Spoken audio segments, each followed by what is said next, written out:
adventure in Guatemala, and I had a colleague say, Brent, you know, you're doing some awesome things. It's great.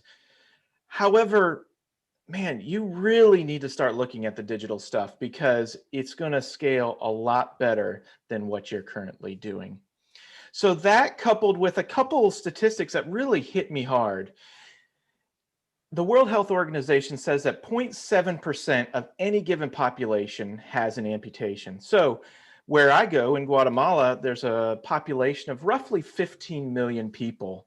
15 million people means 0.7% of that, 100,000 people need some sort of device. And you just heard me say that I about wore myself out providing 63 devices. It just doesn't scale. And that number sticks with me. What happens to the other 99,900 and some people that do not have devices? There's only a handful of prosthetists and orthotists down in Guatemala. There is zero way that we're going to be able to reach all of them. And this is where the digital technology in my journey really started. You couple that with specifically the area that we serve is 66% unemployment rate in the jungle area of Guatemala. And then most of those people that have jobs, $1 to $3 a day. So even if they are working, a prosthesis is so far from their mind. They cannot, you cannot afford even to live. And so if you're missing a limb, you're really relegated to some sort of wooden crutches or some sort of donation of crutches. And to me, that just wasn't good enough. Before we dive in, I just want to go over the quick anatomy of a prosthesis. And I always love to say, people will ask me, hey, what's the difference between a prosthesis or an orthosis? Well, the best I can share, and I wish I could take credit for it, is if you've ever seen the movie Forrest Gump, Lieutenant Dan wears a prosthesis. Forrest Gump wears an orthosis.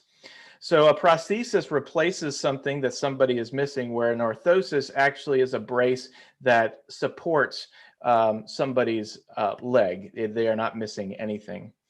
And so when we take a look at just lower extremity prostheses, there's two main amputation levels. You have an above the knee or transfemoral and a below the knee, which is transtibial.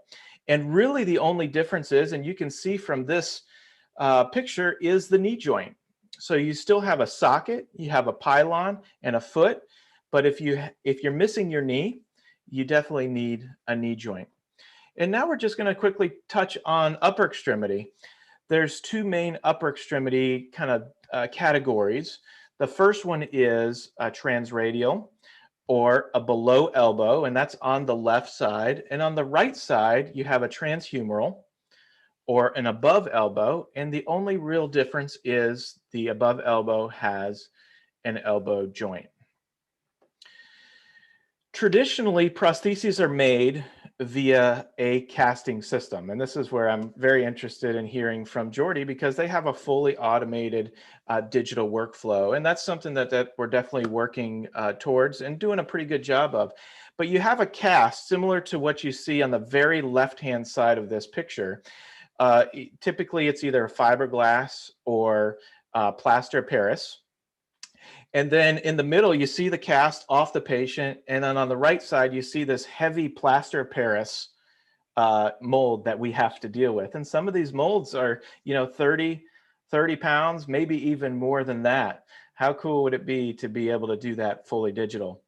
And then on top of that, we have a very manual specific process, which is vacuum forming. And here's a quick video of Frank, actually from Sunstone Lab, that works with me with Life Enabled, and that just shows how the traditional fabrication goes. So you heat up this plastic. Plastic gets very soft. And then you pull the plastic off the tray. You put it on your mold. And you pull vacuum, and the plastic literally sucks down to the mold. To be honest with you, it's a great way to make prostheses. It's fast. So within an hour, we can have somebody in and out walking. However, like I said, it is a very time-intensive and talent-intensive thing. So doing something with 3D printing is definitely the way to go. So our first foray into 3D printing was really that around that same time, 2014. Many people have seen this, is the structure sensor. So the structure sensor was so exciting for me because now we have something that's really sub $500 that we can scan a 3D model. The one big issue, though, is that most software and scanning stuff pushes to the cloud. And as you heard, I was in the jungle of Guatemala, and this is kind of what we get. We don't always have the internet, let alone electricity. And so we get this unable to connect to the internet. And so we decided that we would create our own app specifically for the developing world called DigiScan 3D. DigiScan 3D, there's three main differences. One, it produces an STL with the appropriate scale. Two, it's a very, very clean scan. And three, as long as you stay in the Mac OS, requires no Wi-Fi. So it's great. And there's some other features in there, but those are the main ones about DigiScan 3D.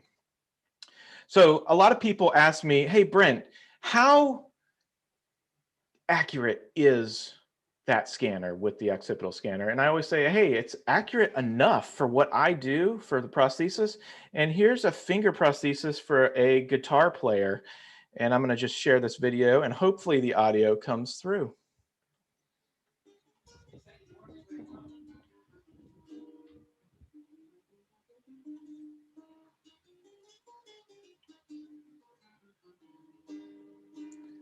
So you can see that he actually used it and it fits pretty well. It's a self-suspending prosthesis.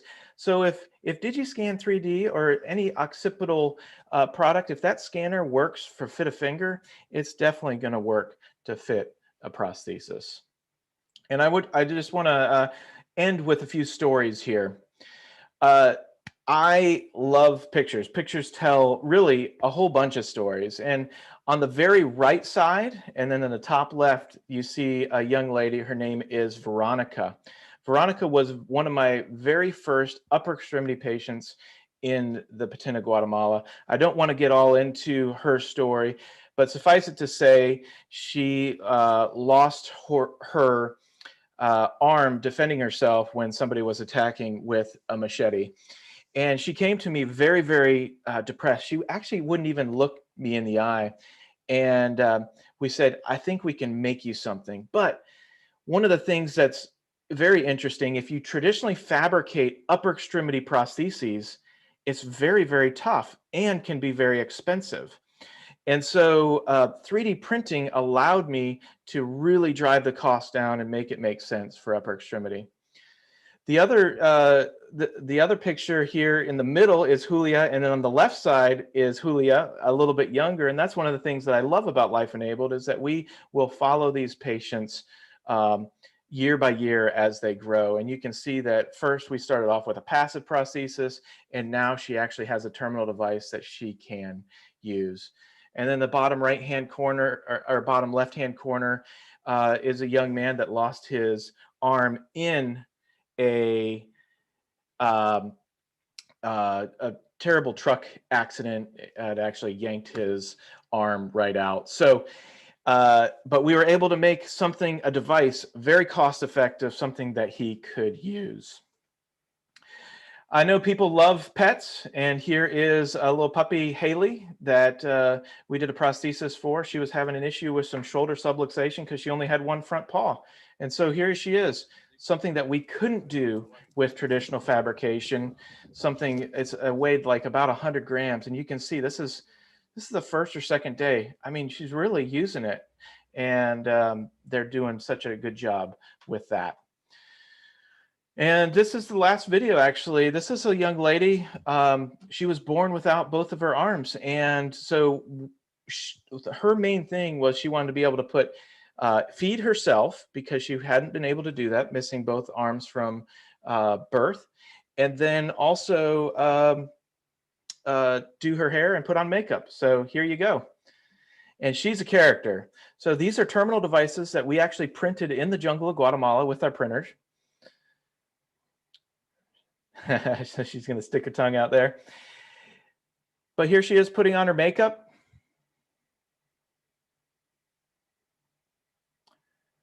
Very cool. And then you'll see her doing her hair.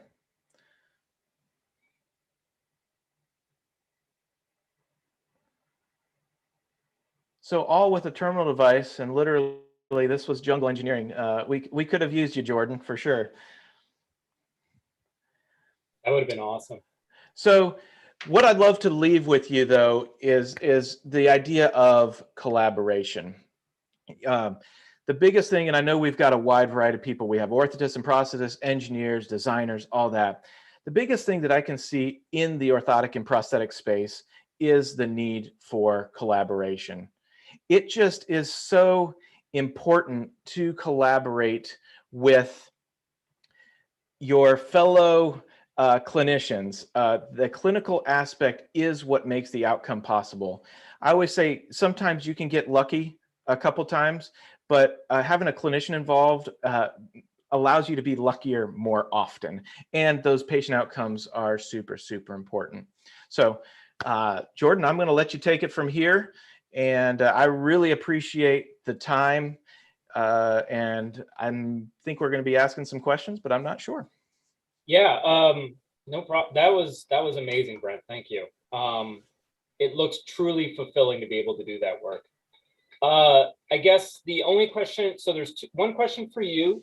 And then the question is the DigiScan app using photogrammetry or the iPhone's LiDAR sensors?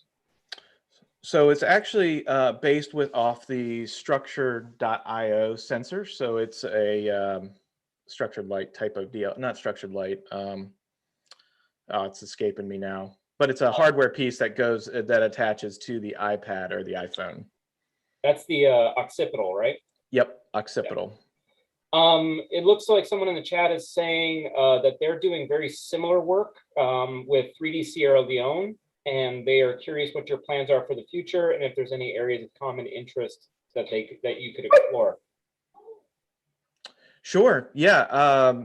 I'd love to connect with whoever that is. It's pretty much an open door for any nonprofit organizations or non-governmental organizations that want to come to Guatemala and find out how we do things. We are definitely an open book, and you get to see the whole process from start to finish. And the whole idea is to get more people walking. We've been 3D printing for a very long time, so we know the ins and outs of that. And we have some data to back that up as well. So happy to share that with anybody that has a common interest of helping people globally. Brent, what's the best way for them to reach you, or would it be LinkedIn or? The best way is LinkedIn. I need to get better at reading emails, but I do not, except Jenny's. Jenny and Jordan, I read your emails and I got on. So, but for the most part, that is not the case. So just so you know, everybody, we're getting a lot of questions, which is awesome. We've got maybe like 2 or 3 more minutes, and then we're going to have to move to the next speaker. But these can either be, Brent, if you'd like, you can just type the answer directly to them, or we can talk about this stuff in the panel at the end. We should probably answer live questions as much as possible. Then we can type in if we don't have time. Sure. Okay. So let's see. What materials do you recommend? Or actually, is your app available in the Android Play Store? It is not. So it's a Apple only. Yeah. And the occipital is only for the Apple devices as well. And the main reason is the cameras are consistent across all platforms, whereas the Android, you really run the gamut. Okay. And then let's see. What materials do you I'm going to combine these two. What materials do you use, and what 3D printer would you recommend in general? Yeah. So for upper extremity, I'm okay using an FDM style printer for definitive devices. But for definitive devices, lower extremity, I don't believe FDM is there all the way unless you go super thick. And even then, it's just you run a risk of failure. So we use multi-jet fusion, powder-based fusion technology. We like multi-jet fusion because it gives us great tolerances. You saw like the terminal device, and there's a lot of pieces that have to be together, and those pieces just go together. There's no, like in FDM, you're drilling and filing and that sort of thing to get stuff